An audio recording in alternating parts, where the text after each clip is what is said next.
નમસ્તે દર્શક મિત્રો, આજે કાલચક્રમાં આપણે સવારમાં ગેસની તંગી અંગેની કેટલીક બાબતો છે કે જે મોદી સાહેબે એક વખત આપણે આઈડિયા આપેલો કે ભાઈ ગટરમાંથી પણ ગેસ પેદા કરી શકાય છે.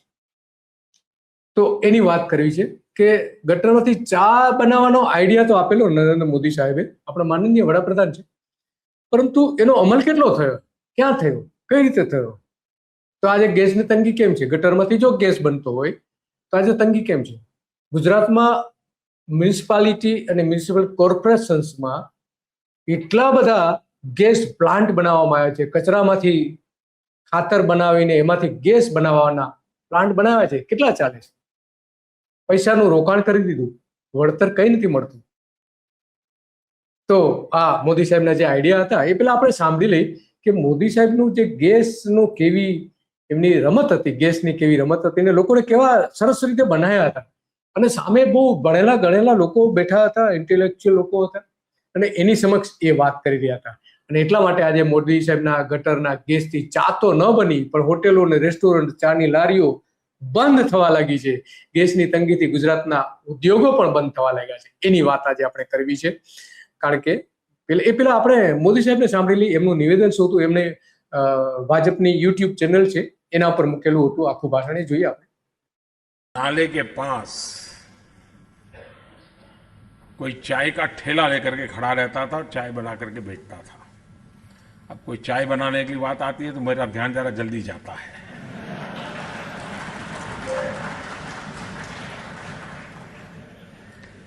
और वहीं पर एक नाली, गंदी नाली जाती थी. अब इसके दिमाग में कोई विचार आया, उसने उस नाली में, स्वाभाविक ये गंदी नाली होती है, वहां गैस भी निकलता है तो कभी दुर्गंध आती थी. उसने एक छोटी सी बर्तन को उल्टा करके उसमें छेद करके एक पाइप डाल दी और जो गटर से गैस निकलता था वो पाइपलाइन से उसके अपने चाय के ठेले में ले लिया और वो चाय बनाने के लिए उसी गैस का उपयोग कर करके चाय बनाता था. सिंपल सी टेक्नोलॉजी. यानी कैसे उपयोग होता है? वैसे चाय वालों का काम ये ज्यादा रहता है. एक એ કહે છે કે મને ચાય વાળાની વાત બહુ યાદ રહે છે, એવી વાત કરે છે. પણ આજે પરિસ્થિતિ શું છે? આજે ચા બનાવનારાની કેવી હાલત છે આજે? કારણ કે ગુજરાતમાં આપણે જાણીએ છીએ કે લગભગ 7 લાખ કિલો જે મોટા ઉદ્યોગો છે એને 7 લાખ કિલો રોજનો એનો પુરવઠો થતો હતો અને બીજા 1.5 લાખ કિલો લીટર ગેસ આપવામાં આવતો હતો. તો આજે એમાં મોટા ભાગનો કાપ આવી ગયો છે. ગેસ સિલિન્ડરો મળતા નથી અને એટલા માટે આજે વાત કરવી છે હોટેલોની. જે લોકો હોટેલોમાં ખાવા જતા હોય છે, હોટેલ, રેસ્ટોરન્ટ, ધાબામાં જે જતા હોય છે, અને એમાં એમને અત્યારે ઘણી જગ્યાએ તો એવી પરિસ્થિતિ આવીને ઊભી છે કે લોકોને ખાવાનું મળતું નથી, ચા બંધ થઈ ગઈ છે. દોસ્તો, 1 મિનિટનો તમારો સમય લેવા માંગુ છું. આપણે આગળ વધીએ કાર્યક્રમમાં એના પહેલા એક અપીલ કરવા માંગુ છું કે ધ ગુજરાત રિપોર્ટ એ સ્વતંત્ર પત્રકારત્વ કરતું સમાચાર માધ્યમ છે. અમે કોઈ પણ રાજકીય પક્ષનો એજન્ડા કે કોઈ વ્યક્તિ કે સંસ્થાનો એજન્ડા લઈને ચાલતા પત્રકારો નથી અથવા સંસ્થા પણ એ પ્રકારની નથી. અમે પ્રો પીપલ અને રાજ્યના નાગરિકોના પ્રશ્નો માટે એમને વાચા આપવા માટે કામ કરતી સંસ્થા છીએ અને એના માટે અમારે એક આર્થિક સહયોગની જરૂર છે, જેના માટે અમે જોઈનનું બટન આપણા યુટ્યુબ પ્લેટફોર્મ માટે અમે બનાવેલું છે. આપ સૌને એક વિનંતી છે કે અમારા આ સ્વતંત્ર પત્રકારત્વને આર્થિક સહયોગ આપવા માટે એ જોઈનનું બટન દબાવો અને અમને આર્થિક મદદ આપના તરફથી શક્ય હોય એટલી પહોંચાડવાનો પ્રયાસ કરશો તો અમને આનંદ થશે. Thank you very much. હવે આપણે આગળનો કાર્યક્રમ જે છે એ જોઈએ. કારણ કે ગુજરાતમાં આપણે જાણીએ છીએ કે લગભગ 1,08,000 જેટલી હોટેલો અને રેસ્ટોરન્ટ હોવાનો એક અંદાજ છે, એસોસિએશનનો અંદાજ છે 2 વર્ષ પહેલાનો. અને એમાં 16,700 કરોડ રૂપિયાનું ધંધો ખાવા પીવાની થાય છે, હોટેલ, રેસ્ટોરન્ટ, ધાબા મળીને. તો એને જે એલપીજી મળતો હતો એમાં 10% જ હવે આપવામાં આવશે એવું સરકારે સ્પષ્ટપણે કહી દીધું છે. અને અમદાવાદમાં લગભગ 10,000 જેટલી રેસ્ટોરન્ટ, હોટેલ અને ફૂડ પાર્ક છે, અલગ અલગ પ્રકારના ગણી શકીએ એવું. તો ગુજરાતમાં લગભગ જે સંગઠિત ક્ષેત્રના 50,000 જેટલા ફૂડ આઉટલેટ છે સંગઠિત ક્ષેત્રના, જે જાણીતી કંપનીઓ છે એમાં લારી પર ફૂડ વેચનારાથી લઈને લારી ઉપર ફૂડ બનાવનારાઓ લગભગ 5 લાખની આસપાસ ગુજરાતમાં છે. એમાંથી મોટા ભાગના અત્યારે ગેસની ભયંકર તંગીમાં જીવી રહ્યા છે. એને ગેસ મળતો નથી, અને મળે છે તો પણ એમને બ્લેકમાં લેવો પડે છે. તો આપણે મોદી સાહેબને સાંભળીએ શું કહી રહ્યા છે. એ પહેલા આપણે સાંભળવું જરૂરી છે એમનું. એમને એ શું કહે છે એ પણ સાંભળીએ આપણે.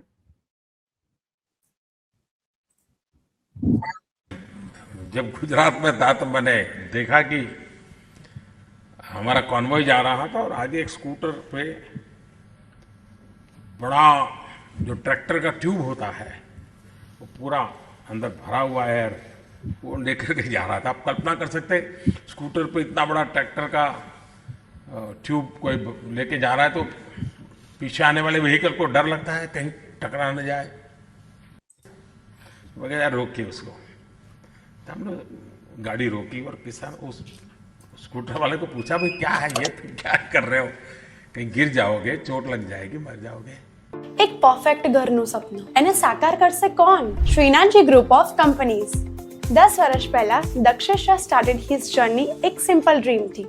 બધાનું ડ્રીમ હોમ બનાવવાનું સપનું, એ પણ અફોર્ડેબલ પ્રાઇસમાં. 2015 થી હજારો ફેમિલીઝનું સપનું પૂરું કર્યું છે. તો તમે કેમ પાછળ રહી જાઓ? આજે જ મુલાકાત લો શ્રીનાથજી સામ્રાજ્ય અને સ્વસ્તિક પાર્કની અને તમારા સપનાને એડ્રેસ આપો.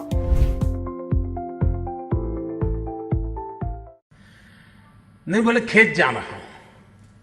तो मैंने कहा ये क्यों ले जा रहे हो?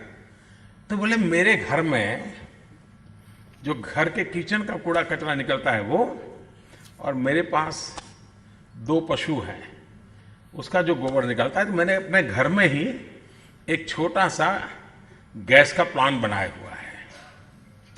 तो मैं उस गैस को इस ट्यूब में भरता हूं और ट्यूब लेकर के खेत जाता हूं और खेत में जाकर के उससे मेरा पानी का पंप चलाता हूं. તો આ મોદી સાહેબની વાત હતી. એમની કેટલાક અંશે આ વાત ખેડૂતો પૂરતી સાચી છે. ઘણા બધા ખેડૂતો એનો ઉપયોગ કરે છે, અને ખેડૂતો એટલા માટે ઉપયોગ કરે છે ગોબરમાંથી ગેસ બનાવનારા બહુ એટલા મોટું પ્રમાણ નથી, પણ ગુજરાતમાં ઘણા અંશે સફળ છે. એમાં કોઈ બીજી વાત એમની છે એ ઘણા અંશે ઘણી બધી જગ્યાએ જોવા મળે છે. પરંતુ આજે પરિસ્થિતિ એવી છે કે ગુજરાતમાં ખેડૂતોને તો ગેસ મળે છે કે નથી મળતો એ કેમ ખબર પડે? ગામડાના વિસ્તારોમાં, ગ્રામ્ય વિસ્તારોમાં તો લાકડાથી બધું હવે રસોઈ બનાવવી પડે એવી પરિસ્થિતિ આજે ઊભી થઈ છે. કારણ કે મોરબીમાં જ આપણે જાણીએ છીએ કે એમાં મોટા ભાગના લગભગ 70% થી 80% જેટલા કારખાનાઓ બંધ થઈ ગયા છે સિરામિકના. 600ની આસપાસ જેટલા સિરામિકના કારખાનાઓ જે છે એને, કારણ કે એમને જે ગેસ મળતો હતો એ બંધ થઈ ગયો છે. અને આ સિરામિકની ટાઇલ્સ બનાવવાની પદ્ધતિ એવી છે કે સતત એ ચાલુ રહેવું જોઈએ 24 કલાક, તો જ એમાં પ્રોડક્શન કોસ્ટ મળી શકે, બાકી ન મળી શકે. અને એ બંધ કરી દેવા પડ્યા લગભગ 600 જેટલા. એમાં 3 લાખ જેટલા કામ કરનારાઓ હતા અને રોજગારી આપનારાઓ હતા. તો આ બધા જે આપણે જાણીએ છીએ કે એ અત્યારે પરિસ્થિતિ એમની ખરાબ છે, એમાંથી ઘણા બધા હિજરત પણ કરવા લાગ્યા છે. તો આ બધી બાબતો એટલા માટે કહેવી પડે છે કે મોદી સાહેબનું આયોજન કેવું હોય છે. સુરતમાં 600 એકમોને અસર થઈ છે ગેસની તંગીના કારણે. ઇન્ડસ્ટ્રીયલ ગેસ, ટેક્સટાઇલના લગભગ 50% જેટલા ફેક્ટરીઓ બંધ કરી દેવી પડી છે, 1000થી વધારે. ગુજરાતના ઉદ્યોગોની સંખ્યા જે રોજ જે ગેસ વપરાતો હતો એમાં મોટા પ્રમાણમાં અસર થઈ છે. એમાં ખાસ કરીને ટેક્સટાઇલ પ્રોસેસિંગ, કેમિકલ એન્જિનિયરિંગ અને પેટ્રોકેમિકલ્સ અને શહેરી વિસ્તારોના જે કેમિકલ્સ છે, એન્જિનિયરિંગ છે, ટાઇલ્સ છે, ઉદ્યોગ, એ બધાને અસર થઈ છે. વડોદરામાં મોટા પ્રમાણમાં પેટ્રોકેમિકલ્સને પણ અસર થઈ.